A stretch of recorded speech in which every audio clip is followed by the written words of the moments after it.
On today's Locked On Texans podcast, guess who's Bizak? B. Scott of the B Block Podcast and Sports Radio 610 joins the show. But we dive into the YouTube comments. It's been a fun week. Let's have some more fun. You are Locked On Texans, your daily Houston Texans podcast. Part of the Locked On Podcast Network, your team every day.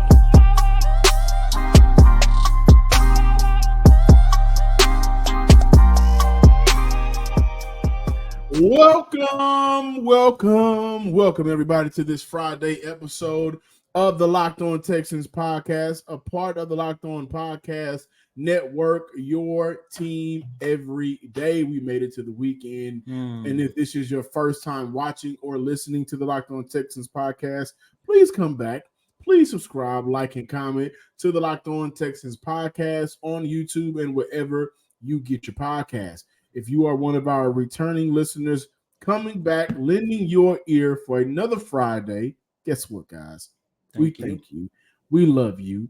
And make sure that you tell a friend to phone a friend that they also listen and watch the Locked On Texans podcast. I'm your Texans football analyst, John, some sports guy, Hickman. On the other side of the screen, Cody Davis, who is also Texans Credential Media member and Sports Illustrated's own. We will be talking about taking care of home players first. My mom would always say you can't go outside unless your house is straight. So we'll be talking about that. We get Big Scott from the B Block Podcast back and look at his free agency outlook and what he views as acceptable or the right way to go. We open up today's show diving into the YouTube comments. And guys, the first YouTube comment I would like to address, and it's actually comments all together. It's centered around Kenyon Green. So at Feeling Stats, make sure you guys do me a favor if you can go subscribe to the Feeling Stats podcast. Some friends of mine, they commented and said the recent picture of Kenyon Green, he looks in shape. We also got to look at another comment. Kenyon Green ain't going anywhere, but someone on this staff has to fix this O-line. It's Casario's job to give coaches the pieces. It's the coach's job to coach. Also from Southside, Zach 713, Kenyon Green done and officially a bust. And another one, 281 H-Town. Kenyon Green at this point is just depth on the offensive line. They drafted him in the first round for a reason. I'm pretty sure he's eager to play football and is in that weight room, repping it up. This kid has potential, just had bad breaks. He's only going to be, to your point, 23 years old going into this season. Texans definitely got to give him a shot. As far as OT, we'll get into the rest of that. But there seems to be mixed emotions on Kenyon Green right now. Some people are, he's looking better. Got to give him a shot. Some people are like, move on from him. It's done. It's over. A lot of people were impressed with the jobs that Jared Patterson and Juice Scruggs did this past season as rookies. Cody, your thoughts on Kenyon Green? I know we talked about it yesterday, but the question was, is Kenyon Green done? I said no. Fans, why are we so quick to give up on a guy who hasn't seen his third year yet? I mean, that makes sense. And look, I'm glad that you started this segment off reading those comments about Kenyon Green, because that is the realities of the situation for this young man. Everything that you said, from he's looking good in the picture that he posted a couple weeks ago to give him another shot to people calling him a bust. Like, that's the reality of the situation when you look at Kenyon Green. And John, that's why I wanted to have that discussion with you on yesterday, because it's like, even if everything goes right, he comes back in shape and he gets an opportunity. How much will that be a realistic opportunity, knowing that, look, if the 2024 season was to start tomorrow, I'm expecting Juice Scruggs and Jerry Patterson to be your center and your left guard. And I remember I saw a comment earlier today where somebody said that Juice Scruggs was drafted to be this team center. I 100% agree with that. I agree with it because that is a fact. He was brought in as a center. However, like I mentioned on yesterday's show, he looked pretty solid at left guard, and you cannot take away how good Jared Patterson looked in the 8 to 9 games he played before he went down with that broken ankle injury. And as good as Jared Patterson looked, you have to give him an opportunity to fight for his starting job as well. So I say all that just to say, when you look at the potential 5 guys that might be starting if the regular season was to start tomorrow, then you know Nick Caserio is going to add a couple veterans in, maybe a swing tackle here, somebody that can actually back up Shaq Mason, Juice Scruggs, or whoever the case might be. I just don't see a situation where Kenyon Green will have an opportunity to come back, forget being a starter, just being on this team for depth purposes. Now, maybe I might be looking too much into it, and I'm hoping and praying for this young man's success. However, it's just hard for me to look at here and say that he's going to make an impact, especially considering that, John, I know you hate to hear this, but he is still trying to find his niche in this league, and now he's 2 years behind. That is not a recipe for success, if you ask me. He is looking a lot healthier. Mm-hmm. I'm with the Shite. This is a YouTube name. This offseason, focus on building a championship defense. You don't have to break the bank to do it. Everything glitter, Chris Jones, Matabuke, Barkley, ain't gold. Grenard, Kinlaw, Gibson is what he seems to be leaning towards. And those players would be, I think, extremely cheaper than the Chris Jones, Matabuke, and Barkley. That trio. Definitely Chris Jones. Yeah, I do want to say this. I am not a fan of bringing in Antonio Gibson. Really? If there is a, I think Antonio Gibson got a bad shake in Washington. That coaching staff immediately tried to give the keys over to Brian Robinson, and Brian Robinson, to me, hadn't proved to be good enough to take over as that team started running back. They also didn't have a great offensive line in Washington, so keep that in mind. But I would look at bringing in DeAndre Swift over Gibson, and I would look at, again, retaining Devin Singletary. I think Gibson, who has some success as a zone runner, and by the way, guys, power gap and zone run, I think people are starting to look too much into that, because in this NFL, your running back is going to participate in both schemes. This ain't college. This ain't high school. They're going to have to participate and be effective. Well, at least get opportunity to be a zone runner compared to gap runner, power runner. But I would prefer DeAndre Swift over Antonio Gibson. I can see that, but I think I would take Antonio Gibson. First and foremost, if you bring him in, he's definitely going to take the helm as running back number 2, and he's a return specialist as well.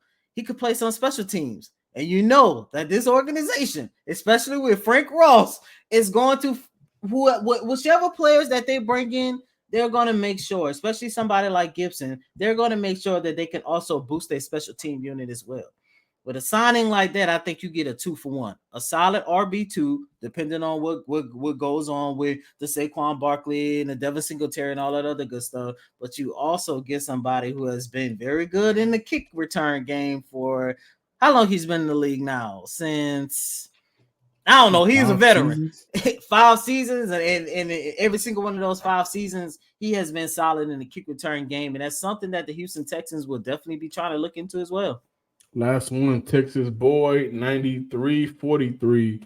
When we talked about what ways can CJ Stroud improve, CJ needs to run the ball more in open field. I 100% agree with you there, Texas that's boy. A good one. And that's something that I think went over my mind when I talked about taking what the defense gives you and not necessarily retreating back so much and taking on those sacks and everything. There's been times this year where 5 yards is better than nothing.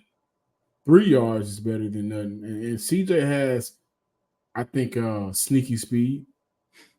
You can get him out one of those running lanes. He can pick up a first down. He's done it before this year. So I agree with that. Are you the kind of driver that likes to push things to the edge a little further? Ever wonder what adventure could be around the corner? Our friends at Nissan have a lineup of SUVs with the capabilities to take your adventure to the next level. Nissan's incredible lineup includes the 2024 Nissan Pathfinder. Has room for up to 8 people, an expensive cargo capacity, and advanced available 4x4 capability with 284 horsepower and up to 6,000 pounds towing. When adventure calls, the Pathfinder is there to answer. Take the Nissan Rogue, Pathfinder, or Nissan Armada and go find your next big adventure. Shop nissanusa.com. Welcome back in, ladies and gentlemen, to this Friday installment of Locked On Texans. I know it's been a minute, but we got our guy, Mr. Brandon K. Scott from Sports Radio 610. B. Scott, let's jump right into it, man. Next week is the NFL Combine. Maybe a week or two after that, it's the start of free agency.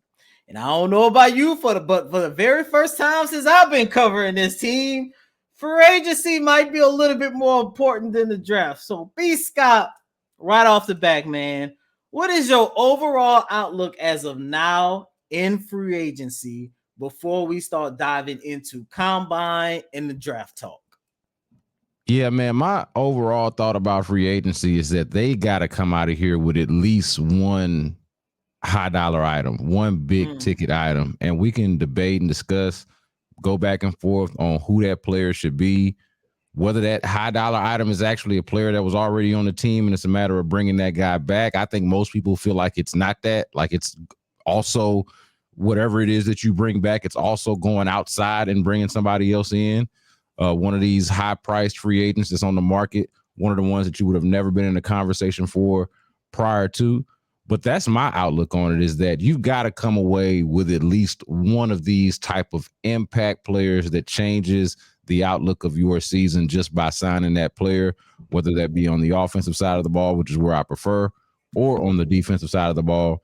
You need another game changer outside of something that you can, or somebody that you can just draft and develop. You need to go get that proven guy, not only because you've got the money, but you've got the opportunity, knowing where your team is now and knowing how things are kind of structured with some of your key players still being on their rookie deals, like C.J. Stroud, Will Anderson, and Derek Stingley Jr. Hey, man, listen, that sounds good. That sounds fine. But if you were in that front office, if Nick called you up, Nick Caserio called you up and said, hey, Brandon, I want to know who you think I should target. We got a bulk of money. Who should we go get on the offensive side and on the defensive side? Who are your top two guys?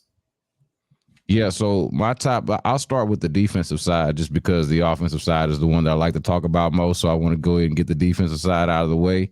If there's any way that Matabike is available, or if the Ravens are somehow are letting him go, letting him out the door, first of all, I really want to know why. Like, I'd like to know the story as to why they're not trying to keep a 26-year-old defensive tackle who is capable of getting you double-digit sacks from the interior. Like, why wouldn't you want to be keeping that guy? You're the Ravens. He seems like a Ravens kind of player, but I would also welcome him in a Texans uniform. And certainly if I'm Nick Caserio, that's the type of player that I feel like can upgrade that defensive front.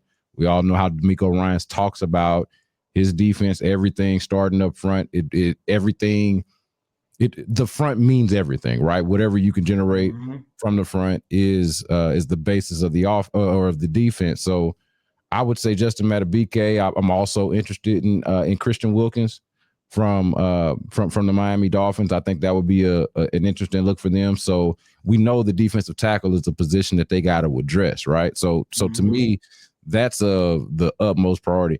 I think on the offensive side, I don't know how controversial it really is or should be. It seems very clear that if Saquon Barkley is on the market, they should be after Saquon Barkley. Like I get the pushback in terms of, hey, his availability, he's had health issues at various points. I get it. And even just the idea of paying a running back on his second contract. I've talked before about not necessarily being a big fan of that idea, But I feel like Saquon Barkley, just the skill set and what he offers you, especially if he's right. Obviously, if he's right, is just different. It's a different dynamic. I don't think it's quite Christian McCaffrey, but I do think it is made out of that mold, built out of that mold. And I think that's one of those types of players that if you sign this guy, it changes completely the way that it's not just your offense, but your entire football team looks because of how dynamic he can be for your offense. So I would say on the defensive side, it's Justin Madubuike. That would be the one that I'm prioritizing. On the offensive side, it would be Saquon Barkley. But I would make this as my overall point, though. They should be courting everybody, because you can't sign everybody. You can't sign everybody, and everybody can't sign here. Good point. But I think that they should just be courting everybody and see where the chips fall. Like at the very least, maybe at the end of courting, you realize, hey, it's not going to work out. You want more money than we're willing to pay, or maybe it's not a good fit, whatever the case may be. But there should be an initial conversation with all of our favorite names. Anybody that we come up with, they should at least be talking about it and flirting with that player. B. Scott, since we're talking about free agency, I want to get your take on the wide receiving core, because I think we can all agree. If we go back to start of training camp, start of the 2023 season, we was like, the wide receiving core might be the weakest position group. And here we are now, the emergence of Nico, the emergence of Tank Dell. There is a lot of people are a little bit conflicted about whether or not they should go after Mike Evans, or what do you feel like on that standpoint? Do you feel like the Houston Texans should pay a high volume wide receiver, or do you think they should go the other route and just look at signing somebody that could come in and be this team's, number 3 wide receiver, be the wide receiver that we thought we was getting out of Noah Brown and Robert Woods last year? Yeah, I think they should be aggressive. And that doesn't mean that when, like I was saying before, when they come down to the end of the discussion, that doesn't mean that they're going to agree on the number with Mike Evans. That doesn't mean that they're going to bring in Mike Evans. But they should be exploring, what does it take? What will it take to get Mike Evans here? If the dollar amount is too much, if it doesn't make sense, if it conflicts with what their long-term plans are for the guys that they think that they might want to pay in the future, hey, I get that. I understand it if you don't do it. But you at least have to open the door and be giving yourself reasons to say yes. Don't just do this thing. And I think we as fans do this because we feel like you just got to have fans and media, pundits, whoever, feel like you got to have an opinion. But I hope the front office is trying to find ways to where they could make it work, to where they could say yes. Hey, how could we find a way to pay Mike Evans and kick the can down the road on whether we pay Nico Collins and Tank Dell further into their career, 2 years down the line after we expect Mike Evans to be washed by then, if that's, if it's going to align with our timeline.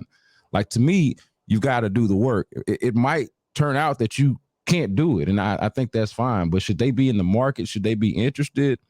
Man, absolutely. One thing that I don't want to happen is to fall in love with the players that are on the team so much to the point where we are risk averse and don't want to upgrade the roster just because we think so highly of a particular player.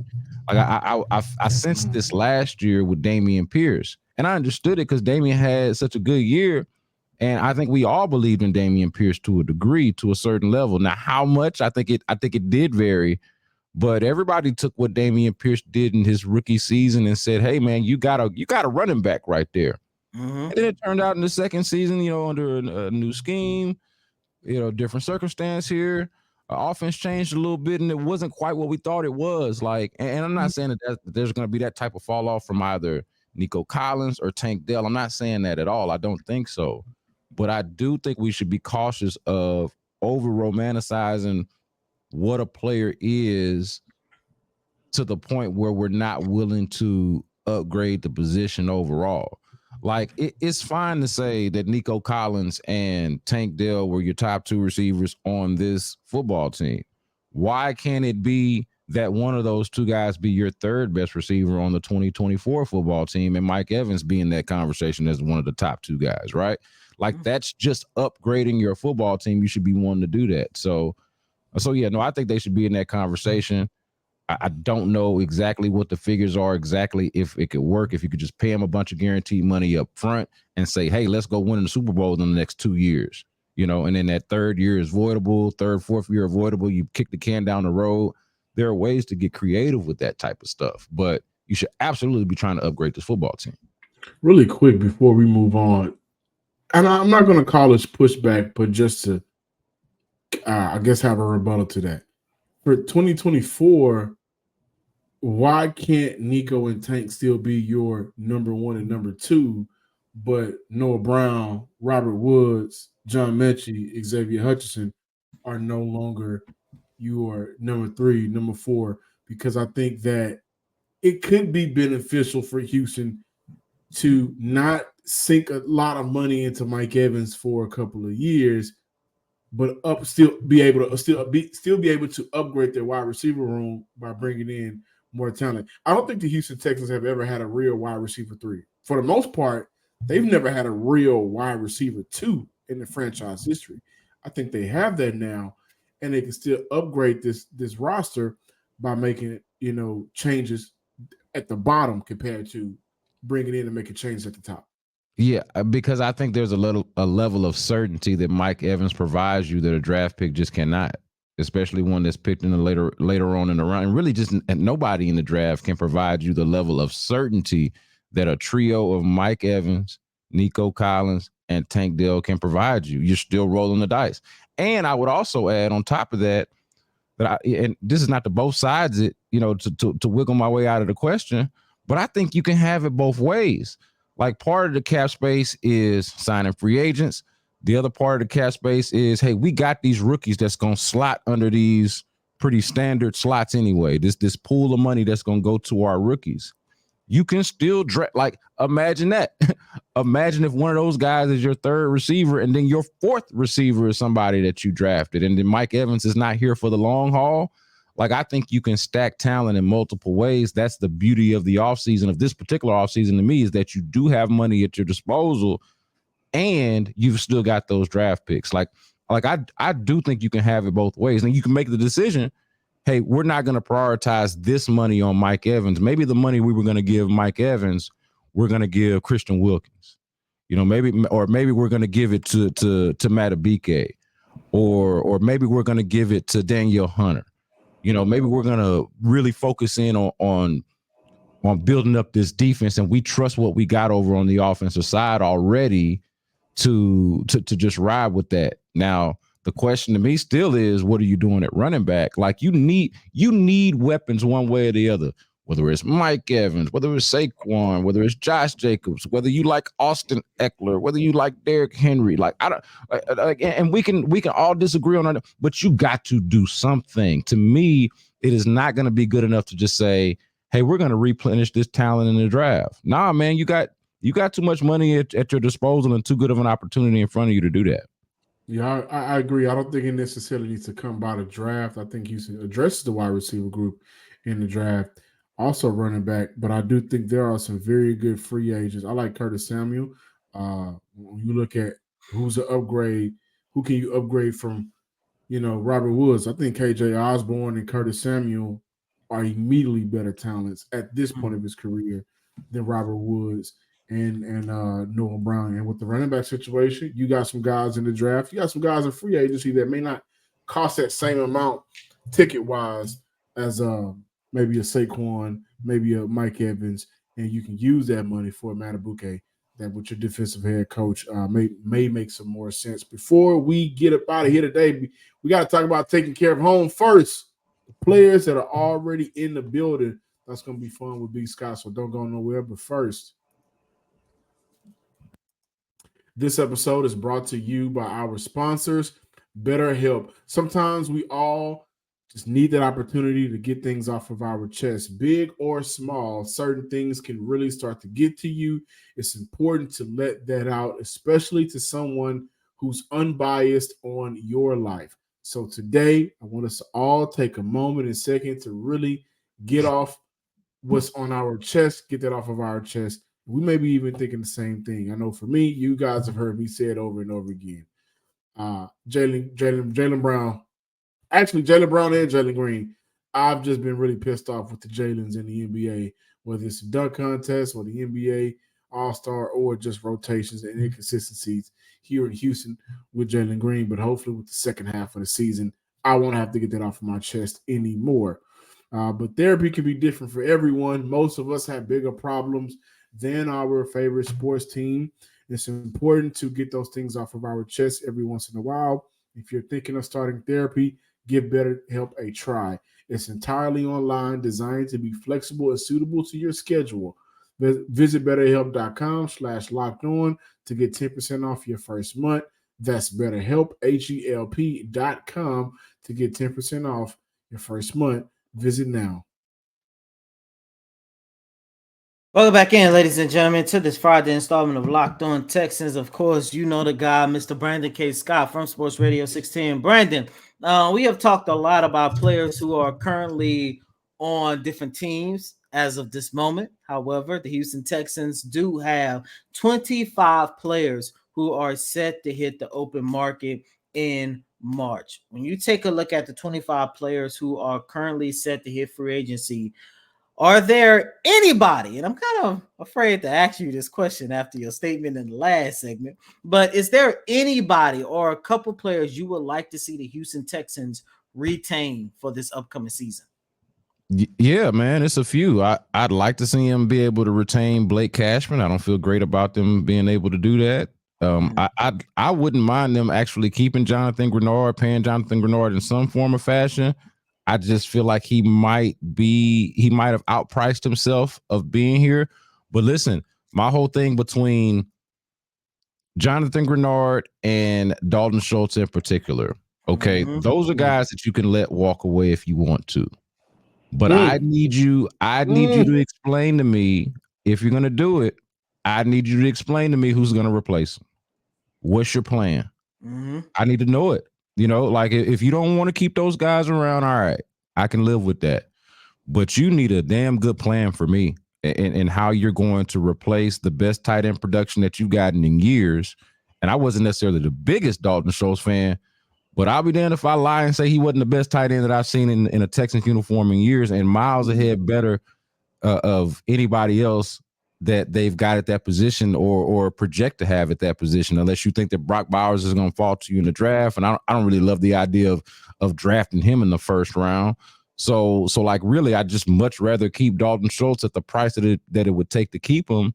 And then it's a similar thing with Jonathan Grenard, who is a little bit undersized, but does all of the things that you would want somebody bigger than him to do. You know, like plays a little bit bigger than what his size is. Is strong, is quick, committed to the run game. Obviously, a dynamic pass rusher, has shown himself to be able to do that when he's healthy. This was his first, I guess, really real healthy year, or his best healthy year that he's had this past year. That would be the biggest concern, more so than like size or anything about his actual game. It would be the health concern, would be my whole thing about whether to pay him. But if you're not going to pay one of those guys, those would be my top priorities, with Blake Cashman a close third. And I don't feel like they're going to be able to keep him. But if they're not going to keep those other guys, I can figure out or see them replacing Blake Cashman either from within or signing somebody, whatever the case may be. But I don't have and of course, DeMeco Ryans is the head coach, right? The linebacker coach / former all-pro linebacker, DeMeco Ryans. I ain't worried about that. But what are you going to do about the loss of Jonathan Grenard if you don't pay him? What are you going to do about the loss of Dalton Schultz if you let him walk? I don't have a great answer. And if you don't have a great answer, you need to pay them dudes. You know, of the guys that are right now currently Texans, you didn't mention Steven Nelson, who's going to be 31, 32 at the start of the season. Yep. But if you remove him from the mix, all you have is Derek Stingley that you can really just say we like a lot from, cornerbacks from last season. You don't have slot corners either. Not to interrupt you, John. Your slot corners are gone too. Desmond King. Yeah, Desmond King. Tavier, was he on a 1 or 2 year? Yeah, he's one of those 25 players as well. So you look at I think when we look at the amount of money Houston has in free agency, it's a lot. Like I think they're the fourth best in free agency. It's like, wow, we can go out there and sign a lot of guys, but you got a lot of guys to replace. And that cornerback group, which is why we haven't necessarily had a chance to talk, but I've been real adamant on taking the best cornerback available at 23. I like Nate Wiggins out of Clemson, but that is probably the group that if you do not re-sign Nelson, if you don't reach out and get a deal done with Desmond King, who was a release cut candidate at camp, and then you brought him back. So how's their relationship? Tavier, what do you do there? Are there any of those guys that you say, for at least insurance purposes, we need to bring them back? Yeah, and see, I'm glad you mentioned that, John, because this almost reinforces my Mike Evans point. And I get it. It feels like you're playing video games or like you're just shopping with the credit card, shopping with somebody else's credit card or whatever it is. But man, like, you raise a great point about losing your corners, everybody basically except Derek Stingley. What are you going to do about that? Man, if you end up going corner in the first round, that means you're passing up on some of my wish list of cats that you could get at receiver that might be available on the back end of the first round, right? So that's making the case for it. Maybe still the answer is a Curtis Samuel, a secondary, like a supplemental signing to what you already have in Nico and Tank. But I'm trying to elevate, man. I'm trying to elevate this offense. And if you're telling me you're not going to even do it with one of the better wide receivers in the draft, we already know Odunze and Marvin Harrison and Neighbors and guys like that are going to already be gone. You're not going to do it with one of those guys either. So now we're talking about getting, I know it's a deep wide receiver draft. I understand that. But if you're going to go corner in the first round, man, I need you to really be focused with the money that you got to spend and adding some weapons. Because I'm cool with it. Like, the one thing that we can't agree on is the need, because they got so many holes to fill right now. I think depending on how they approach free agency, we'll see them approach the draft differently. And with the rookie quarterback that just had one of the best, if not the best, rookie quarterback seasons in CJ Stroud, the last thing you want to do is not invest in him, right, in terms of getting him weapons, because he was out there doing it with guys, and it's kind of like, we know you ain't going to be here next year. We know you're not going to be here next year. There's even talk of whether or not Mechie and Hutchinson will be here next year. So they will invest in that position. I just think in today's league, you need corners, and you need very good corners. And if right now, if the season started, all you got is Derek Stingley as your premier guy, you're going to be in some trouble in this passing league. And they have a hell of a schedule next year. But we need you back. We need you back. We need you back. Draft process, free agency process. We need you back. This is Brandon K. Scott of the B Block Podcast. Make sure y'all listen to that on all of your podcasting platforms and Sports Radio 610. B. Scott, before you leave, any wise words to leave our listeners and us, of course? Man, I would just say embrace the moment. Embrace the moment. I can appreciate everybody that wants to be wise and doesn't want to start like fantasizing about things that are not realistic. But there are creative ways to build a football team. And you've actually got a real football team. Like we were watching before the creative ways to build kind of like just a slop fest of a football team before. Piecemeal. I remember that. But you got some key foundational pieces between your head coach, quarterback, your edge rusher. You got a cornerback that at the very least looks like he could, be one of the better, top 3 cornerbacks in the league, maybe even better than that. Like, you got some foundational pieces. You got a lot of a football team to build here, so you do need to be smart, but dream big. Dream big in free agency, dream big in the draft, and dream big about the possibilities for this 2024 Houston Texans football team. Amen. Oh, that's a hold on. We talk about wise words. You know what you just made me do? What's that? Before we get out of here, those are some wise words, and I just want to say thank you. We're going to pass the collection plate around now. Until next time, ladies and gentlemen. Peace.